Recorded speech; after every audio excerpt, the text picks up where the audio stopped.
Spin के बीच में दिशा का अचानक परिवर्तन अधिकांश लोगों के लिए अप्रत्याशित होता है। गति की प्रारंभिक गति अच्छी है। यह उन विरोधियों के विरुद्ध प्रभावी होगा जो पूरी तरह से बल पर निर्भर हैं या जो प्रतिक्रिया करने में बहुत धीमे हैं। यानियों को थोड़ी खुशी हुई, साथ ही थोड़ा गर्व भी हुआ। आखिरकार उसने ये सब बनाया था और इसके कारण उसके परिवार में अब कोई भी उसे हरा नहीं सकता था। लेकिन फिर किरियन ने तीखी आवाज में अपनी बात जारी रखी। लेकिन कमजोरियां घातक होती हैं। उसने उसके कूल्हे की ओर इशारा किया। स्पिन की शुरुआत आपके बाएं हिस्से को पूरी तरह से खोल देती है। आपके शुरुआती मूवमेंट को भांपने वाला प्रतिद्वंद्वी आपके ताकत हासिल करने से पहले ही आपकी पसलियों पर सीधा हमला कर सकता है। फिर उसने उसके पैरों की ओर इशारा किया। स्पिन के दौरान आपका आधार अस्थिर होता है। आप अपने पिछले पैर की एड़ी को बहुत ज्यादा ऊपर उठा लेते हैं, जिससे जमीन से उसका संपर्क टूट जाता है। अगर जोर से वार को रोका जाए तो आप संतुलन खो देंगे। और अंततः उसकी नजर ब्लेड पर टिक गई। ये छल अतिशयोक्तिपूर्ण है। आप अपनी झूठी चाल पर बहुत ज्यादा जोर देते हैं, जिससे असली वार कमजोर पड़ जाता है।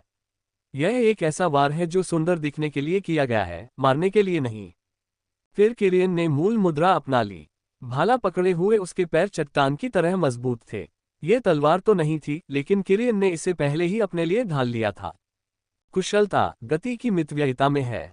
व्यर्थ गति ऊर्जा की बर्बादी है और शत्रु के लिए अवसर पैदा करती है। छल को छोटा, तेज और अधिक प्रत्यक्ष होना चाहिए। कम नाटकीयता और अधिक हत्या। इसे फिर से करो, लेकिन इस बार ज्यादा कसा हुआ घुमाव, निचला आधार और अंतिम कट अब तक का सबसे सीधा और तेज कट होना चाहिए। इस मूवमेंट की खूबसूरती को भूल जाओ। यानियों ने अपनी रचना की कमजोरियों को इतने कच्चे तरीके से उजागर होते देख दांत भींचकर आज्ञा का पालन किया। उसने फिर से वही हरकत दोहराई और उसके सुधार लागू करने की कोशिश की। घुमाव ज्यादा संयमित था और प्रहार ज्यादा सूखा। बेहतर होगा, किरियन ने बिना किसी उत्साह के कहा। अब इसे बिना किसी गलती के 10 बार पूरी तरह से करो। अगर तुम असफल हो जाओ तो पहले से फिर से शुरू करो। रात यानियों के ब्लेड और किरियन की नीरस आवाज की गूंज से भरी रही। हर छोटी बड़ी गलती को सुधारते हुए एड़ी जमीन पर रखो, कोहनी अंदर की ओर। देखिए कि आप कहां काटेंगे, न कि आप कहां घुमा रहे हैं। इसे और तेज करो, यह कोई नृत्य नहीं है। यानियों के चेहरे से पसीना टपक रहा था, उसकी मांसपेशियां जल रही थीं। लेकिन उसने एक बार भी शिकायत नहीं की। आखिरकार उसे सुधरने का एक रास्ता मिल ही गया था। किरियन ने उसकी तकनीक को नष्ट कर दिया था और उसे पुनः निर्मित किया था ताकि वह अधिक मजबूत हो और सबसे बढ़कर अधिक घातक हो। किरियन को रुरिक की शिक्षाएं याद थीं, और वेई फैन की भी। एक का ध्यान ताकत और तकनीक पर था, जबकि दूसरे का ध्यान सिर्फ मारने के सबसे अच्छे तरीके पर था। जब किरियन ने आखिरकार बस कहा तो यानियों मुश्किल से अपनी बाहें उठा पाए। लेकिन जब उसने अपनी तलवार की तरफ देखा तो उसे एक अलग ही जुड़ाव महसूस हुआ। ज्यादा सहज और ज्यादा असरदार। चलो चलते हैं, कल तक आराम करेंगे। जिस चीज के लिए आए थे उसे ढूंढने के बाद बाएं पैर पर काम करेंगे। चलते समय यह अभी भी थोड़ा घिसकता और रुकता है, उसने पेड़ पर चढ़ते हुए कहा। यानियों ने केवल सिर हिलाया, थकी हुई, लेकिन उसका मन किरियन द्वारा बताई गई हर बात पर विचार कर रहा था। हर निर्देश पर दोबारा विचार कर रही थी। अब वह सिर्फ तकनीक का अभ्यास नहीं कर रही थी, बल्कि उसे समझ भी रही थी। वह किरियन के बगल में 2 लोगों के लिए पर्याप्त चौड़ी शाखा पर बैठ गई और कुछ ही देर में वह सो गई। किरियन ने उसके शरीर को थामे रखा ताकि वह पेड़ से नीचे न गिरे। उसे तने के सहारे सहारा देकर उस पर नजर रखे हुए था। उसकी नजर क्षितिज पर थी, दूर एक और पेड़ पर, लेकिन न तो दूरी और न ही अंधेरा उसकी दृष्टि में बाधा बन रहा था। वह देख रहा था। 6 चूहे, तुम कब कार्रवाई करोगे? लॉकहीड। किरियन ने अपनी आंखें तब खोली जब सूरज अभी पूरी तरह आसमान को नहीं छू पाया था। सुबह की ठंडक मौजूद थी, फिर भी उसका उस पर कोई असर नहीं हुआ, बल्कि सुकून था। जंगल में सन्नाटा था जो कभी कभी दूर से पत्तों की सरसराहट से टूटता था। वह बिना किसी आलस के तुरंत उठ खड़ा हुआ। उसने अपने कपड़े ठीक किए और फिर मुंह यानियों की ओर मुड़ा, जो एक गुफा की दीवार से टिककर अभी भी सो रही थी। शहर छोड़े हुए उन्हें कुछ ही दिन हुए थे। एक छोटी सी हरकत के साथ उसने उसके कंधे को छुआ। उठो, हमें निकलना होगा। यानियों ने धीरे से अपनी आंखें खोली। प्रशिक्षण के कारण उसका शरीर थोड़ा दर्द कर रहा था, लेकिन उसने शिकायत करने की हिम्मत नहीं की। वह बस खड़ी रही, अपनी तलवार कमर पर कसी और उसके पीछे चल पड़ी, क्योंकि वह गुफा से बाहर निकल चुका था। हम आज लौह कीटों के क्षेत्र में पहुंच जाएंगे, किरियन ने संक्षेप में कहा। यान्यू ने बस सिर हिलाया और फिर वे आगे बढ़ते गए। अचानक उन्हें एहसास हुआ कि घना जंगल खुलने लगा है। पेड़ ज्यादा दूर दूर लग रहे थे। जमीन पर हल्का पीलापन था। दोनों को तुरंत अजीब सा एहसास हुआ, लेकिन वे तब तक चलते रहे जब तक एक खुले मैदान तक नहीं पहुंच गए। रास्ता खामोश था, तभी अचानक उनके पैरों तले जमीन कांप उठी। शुरुआत में तो ये हल्का कंपन था, लेकिन कुछ ही सेकंड में तेज कंपन में बदल गया, जिससे आसपास के पत्ते और टहनियां गिरने लगीं। पीछे हटो, किरियन ने बिना किसी हिचकिचाहट के कहा। दोनों एक साथ कूदे, लेकिन जहां वे जमीन पर उतरने वाले थे वहां धरती जोर से फट गई। एक विचित्र शरीर प्रकट हुआ, जिसने चारों तरफ मिट्टी और पत्थर उछाले। किरियन ने एक पल भी नहीं गंवाया, भाला तुरंत उसके हाथों में आ गया, उसके शरीर के एक हिस्से की तरह। उसकी आंखें बर्फीली चमक से चमक उठीं और उसकी पुतली बर्फ के टुकड़े के आकार में फैल गई। भाले की शाफ्ट से होते हुए उसकी नोक तक एक ठंडी लहर दौड़ गई। उसने सीधे वार से भाला जमीन से बाहर निकल रहे उस जीव के सिर में घुसा दिया। धक्के से एक तीखी आवाज निकली और फिर उस जानवर की एक तीखी चीख निकली। बर्फीली ऊर्जा फैल गई, जिससे उसका मांस जम गया और उसके शरीर को ढकने वाली धातु चटक गई। कुछ ही क्षणों में कीड़े ने चीखना और हिलना बंद कर दिया। लेकिन इससे राहत नहीं मिली, ये तो केवल शुरुआत थी। जमीन फिर से कांप उठी, पहले से भी ज्यादा जोर से। मिट्टी के नीचे से तेज, लगातार फुफकारने की आवाजें आ रही थीं, जो नफरत से गूंज रही थीं। किरियन ने अपनी नजर उठाए। एक तरफ हट जाओ, मैं इसे संभाल लूंगा। उसकी आवाज दृढ़ थी, संदेह की कोई गुंजाइश नहीं थी। यान्यू थोड़ा हिचकिचाए, लेकिन उसने आज्ञा मान ली। वह तेजी से छलांग लगाकर किरियन के चारों ओर बनने लगे घेरे से बाहर निकल गई। फिर जमीन अलग अलग जगहों पर फट गई और वहां से राक्षसी जीव निकल आए। काइरियन को आखिरकार आयरन इंसेक्ट्स का असली रूप दिखाई दिया। उनके शरीर बहुत बड़े थे, चींटी और मकड़ी का मिश्रण। उनके सिरों पर घुमावदार ब्लेड जैसे दो चिमटे थे, जो पत्थर को काटने के लिए पर्याप्त तेज थे। उनका पूरा शरीर धातु की प्लेटों से ढका हुआ था, जो सूर्य की रोशनी को परावर्तित कर रहे थे। खास तौर पर उनके पेट अटूट कवच जैसे लग रहे थे। जैसे ही आठों लौह कीटों की आठों आंखें उस पर टिकीं, जानवरों में एक सहज घृणा घर कर गई। फुफकार तेज होती गई और जंगल में गूंज उठी। सभी जानवर क्यू संचय क्षेत्र के 5 डिग्री या 6 डिग्री चरण पर थे। किरियन पीछे नहीं हटा। उसकी नजरें सिकुड़ गईं और उसकी पुतलियों के भीतर की बर्फीली ऊर्जा ने आकार ले लिया। मुझे लगता है कि अब समय आ गया है कि हम अपने इरादों को परखें और सच्चे इरादों के साथ लड़ें। किरियन अपने सामने के सभी जानवरों को आसानी से जमा सकता था, लेकिन इसके लिए जरूरी क्यूई उसके पास अभी तक नहीं थी। दूसरे चरण तक पहुंचने के बाद भी अगर वह अपनी सारी क्यूई लगा दे तो वह सभी जानवरों को एक पल के लिए जमा सकता था। लेकिन फिर क्या? उसके पास खुद को बचाने की कोई ताकत नहीं बचेगी। उसने भाले को मजबूती से पकड़ लिया और गहरी सांस ली। उसकी आंखों में ठंडक दौड़ गई। उसकी आंखें और मन एकाग्र थे। एक कीट पहले उछला। उसका धातु जैसा शरीर एक सीधी रेखा में किसी प्रक्षेपास्त्र की तरह तेजी से आगे बढ़ा। किरियन ने तुरंत प्रतिक्रिया व्यक्त की, लेकिन जैसे ही वह हिला, उसे एहसास हुआ। तेज, बहुत तेज। यद्यपि उसकी निगाह हर विवरण पर थी, फिर भी यदि एक से अधिक जानवर एक साथ हमला करते तो उसका शरीर समय पर बच नहीं पाता। गति के मामले में उनकी साधना बहुत कमजोर थी, यहां तक कि वे हमलों पर तुरंत प्रतिक्रिया देने में भी सक्षम नहीं थे। हालांकि बर्फ का इरादा उसकी दृष्टि के दायरे में फैल गया। उसकी आंखों के सामने दुनिया धीमी होती दिख रही थी, लेकिन इसलिए नहीं कि समय रुक गया था। इरादे से पैदा हुई ठंड ने जानवरों के जोड़ों और मांसपेशियों पर असर किया, जिससे उनकी गतिविधियां भारी और धीमी हो गईं, बिना बहुत ज्यादा क्यूई खर्च किए। प्राणी की गति ठंड की एक परत से ढकी हुई थी। इससे उसे एक मौका और पर्याप्त समय मिल गया। किरियन ने भाले को एक छोटे से चाप में घुमाया और वह सीधे जानवर की आंख में जा लगा। बर्फ जड़ों की तरह फैल गई, जिससे उसका दिमाग जम गया और पूरा शरीर मर गया। लेकिन उसे सांस लेने का भी वक्त नहीं मिला। 2 और कीड़े उस पर टूट पड़े थे, एक बाएं से एक दाएं से। 2 चिमटे एक साथ नीचे उतरे। किरियन को पता था कि अपनी सजगता के कारण वह अपनी गति से दोनों से बच नहीं पाएगा। उसकी आंखें तेजी से चमक रही थीं और इरादा दोनों तरफ फैल रहा था। ठंड ने जानवरों के पैरों के जोड़ों को जकड़ लिया, जिससे एक पल के लिए उनकी हरकतें अकड़ गईं। लेकिन इतना ही काफी था। किरियन ने भाले को क्षैतिज रूप से घुमाया, एक का गला काटा और फिर दूसरे के सीने में घुसा दिया। बर्फ के फैलने से दरारें गूंजने लगीं, जिससे उनके आंतरिक अंग नष्ट हो गए और अंततः दोनों जमीन पर गिर पड़े। 3 लोग मर चुके थे। यान्यू दूर से बिना पलक झपकाए देख रही थी।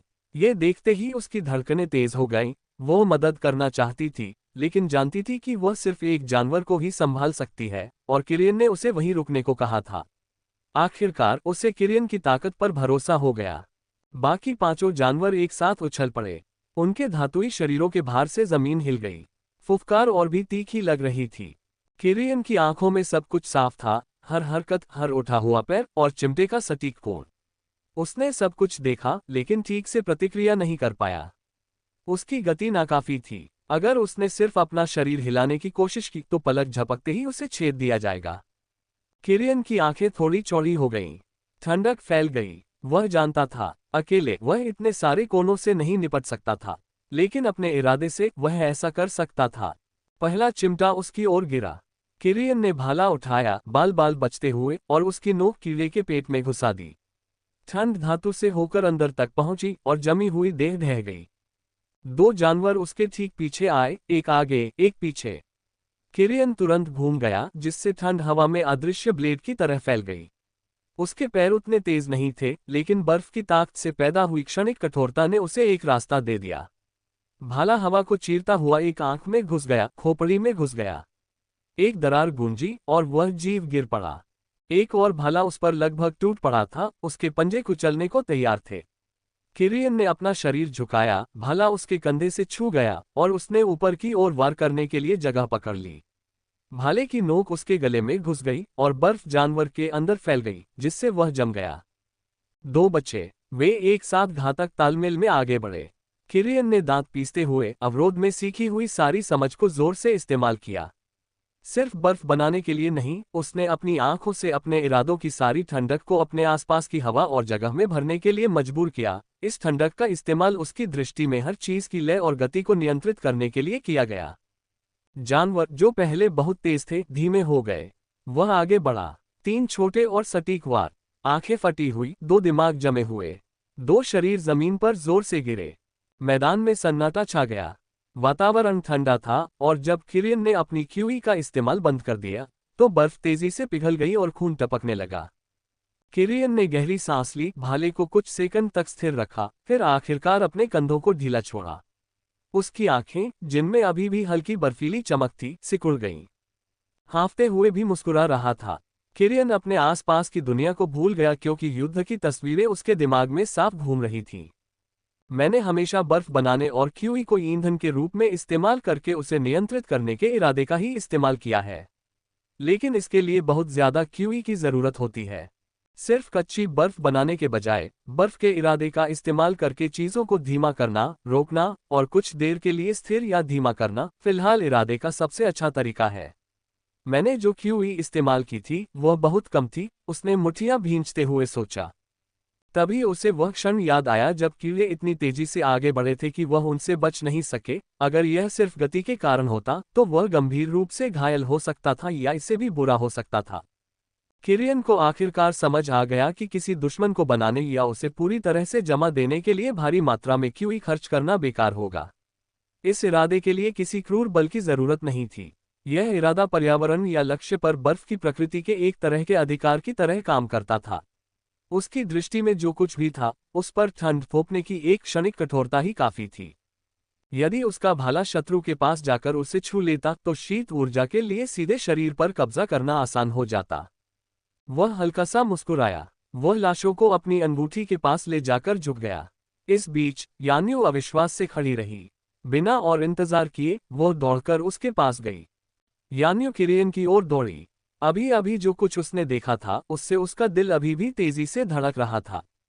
बाहर से देखने पर किरियन की चाल साधारण लगती थी, लेकिन उसका हर कदम, हर वार सोच समझकर और घातक था। हालांकि उसकी साधना जानवर से कमतर थी, फिर भी वह पूरे समय नियंत्रण में रहा था। वह समझ नहीं पाई कि जानवर अचानक धीमे क्यों हो गए, लेकिन उसने अनुमान लगाया कि यह किरियन के शरीर की एक और क्षमता थी। तो एक प्रतिभाशाली व्यक्ति ऐसे लड़ता है।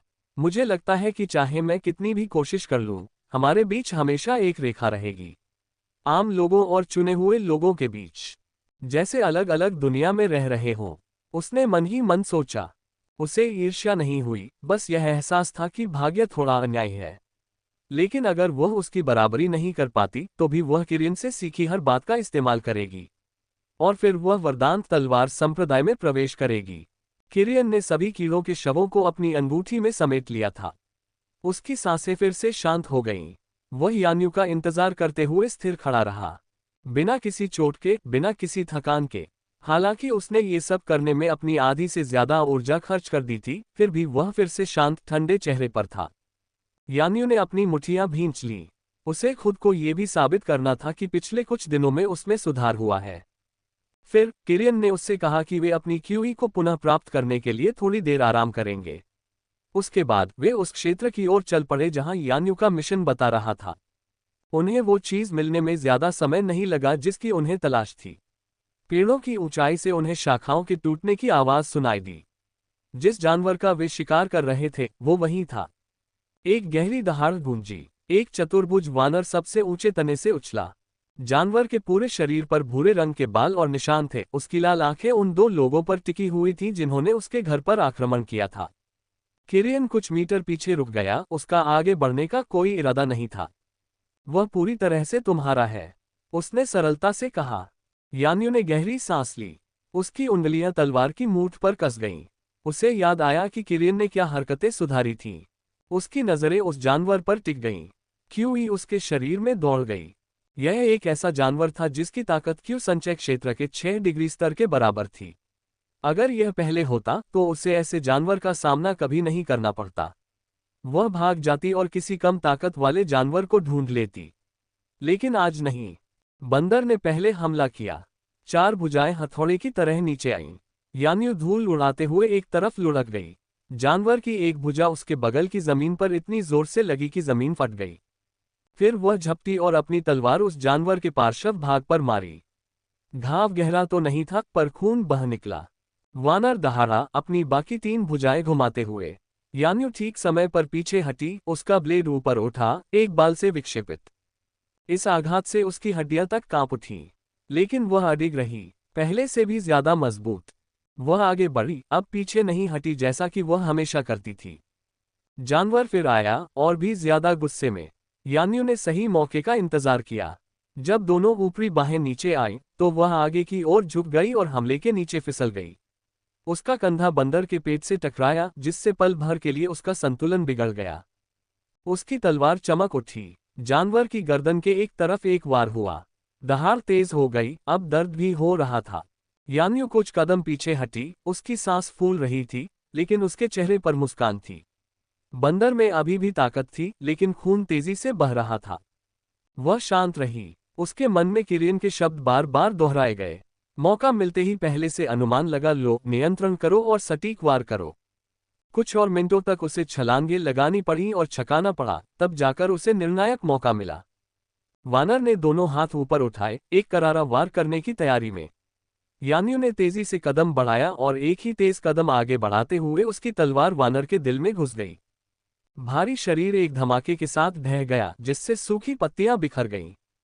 इसके तुरंत बाद वह जमीन पर गिर पड़ी। पसीने से तर, उसकी छाती तेजी से ऊपर नीचे हो रही थी।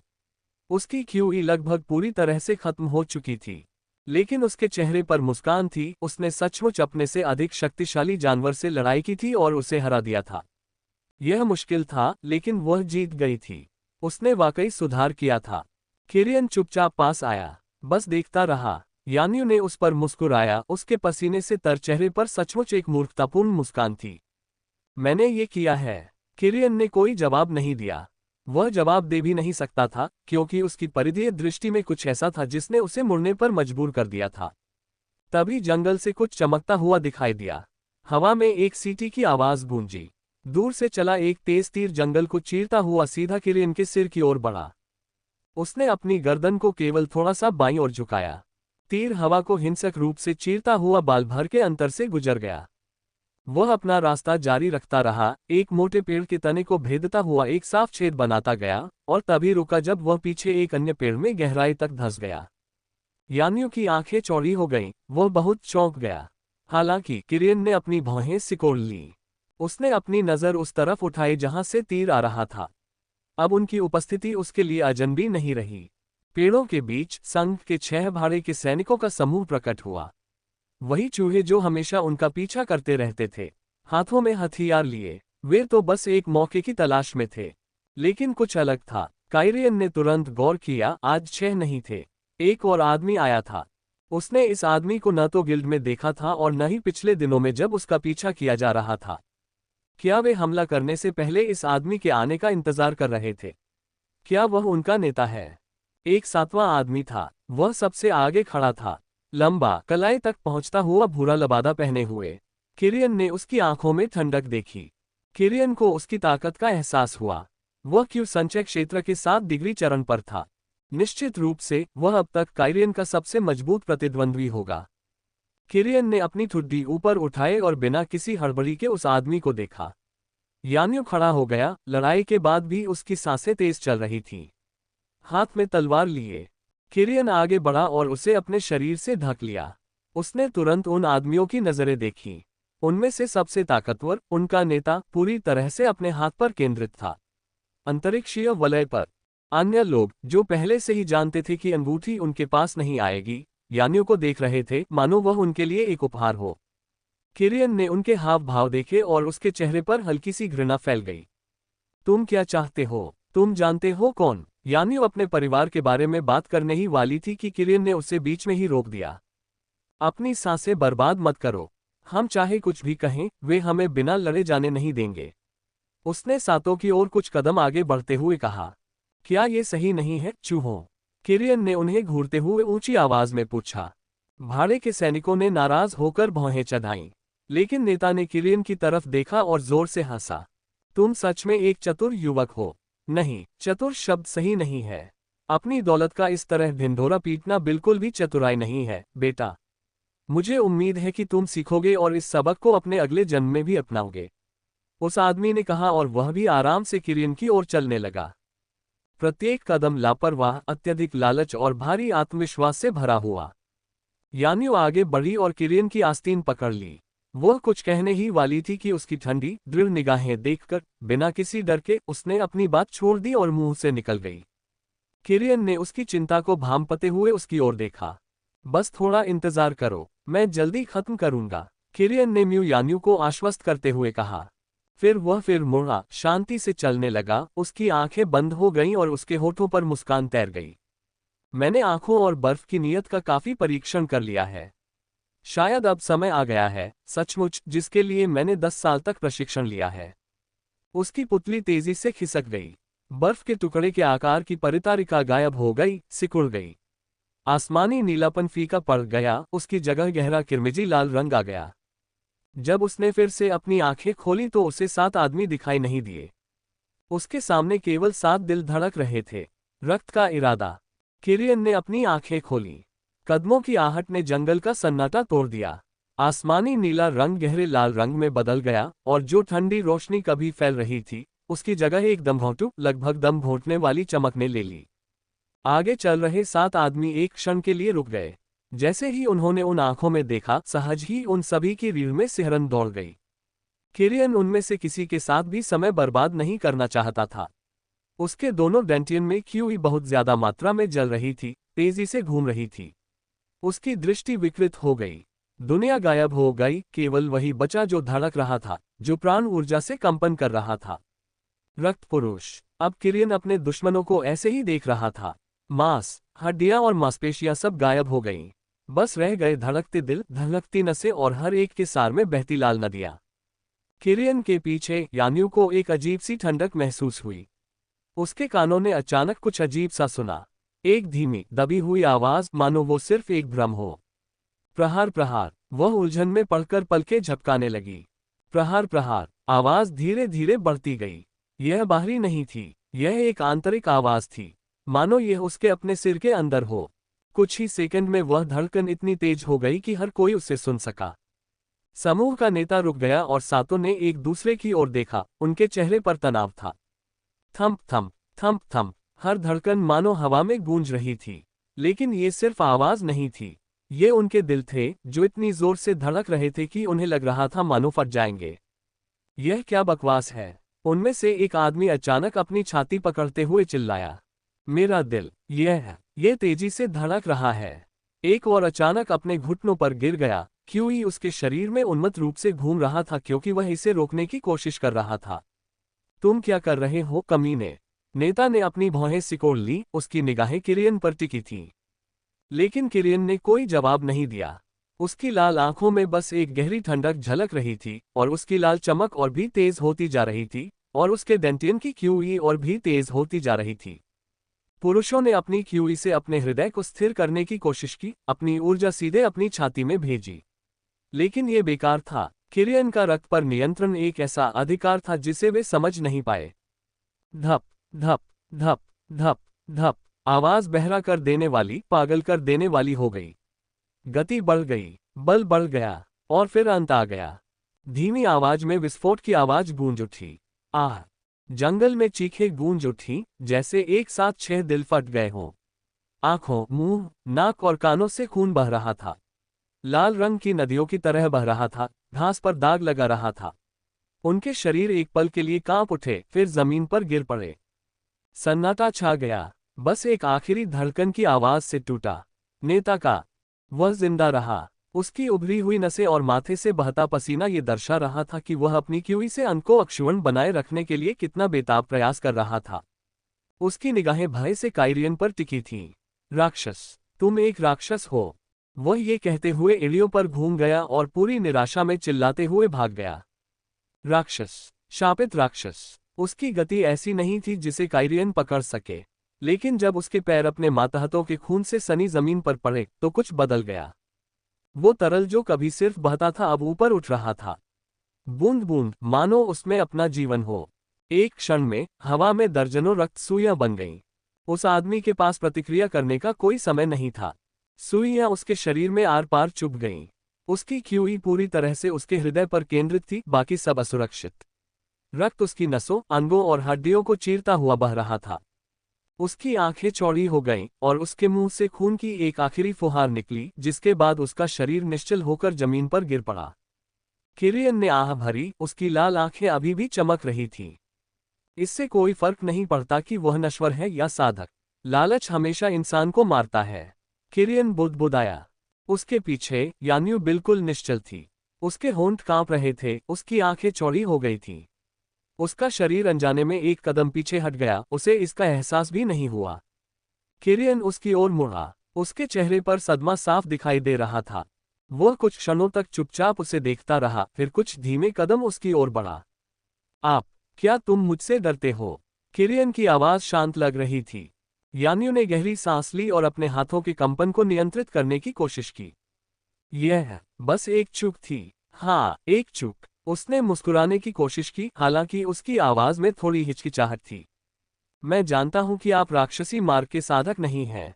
ये तो कोई और शरीर होगा, है ना? किरियन की आंखें उसे परख रही थीं। उसकी बातों में कोई झूठ नहीं था, वह अपनी बात पर पूरा यकीन करती थी। लेकिन वह अभी भी उस क्रूरता से थोड़ी डरी हुई थी, हालांकि उसने उसे अस्वीकार नहीं किया। फिर भी उसने देखा कि जब भी उसकी लाल आंखें उसकी आंखों से मिलती तो यान्यू सहज रूप से दूसरी ओर देखने लगती। किरियन ने मन ही मन आह भरी। वेई फैंग सही था, खून का रास्ता सबकी नजरों में एक बुरा रास्ता है। अगर मैंने यह बात मूलिन और बाकियों के सामने जाहिर कर दी होती तो शायद बात कुछ और होती। बेहतर होगा कि जब तक मुझे कोई सुरक्षा न मिल जाए मैं इसे छिपा कर रखूं। आइज ऑफ आइस अधिक स्वीकार्य है। उसकी लाल आंखें धीरे धीरे अपना रंग खोकर गहरे नीले रंग में बदल गईं। यान्यू ने राहत की सांस ली, मानो उसके कंधों से कोई अदृश्य दबाव हट गया हो। वह मुस्कुराए, इस बार सच्चे दिल से। मैं ऐसा दिखावा करूंगा कि मैंने यह नहीं देखा। मैं जानता हूं कि तुम बुरे व्यक्ति नहीं हो। किरियन ने चुपचाप सिर हिलाया और उसे उठने में मदद की।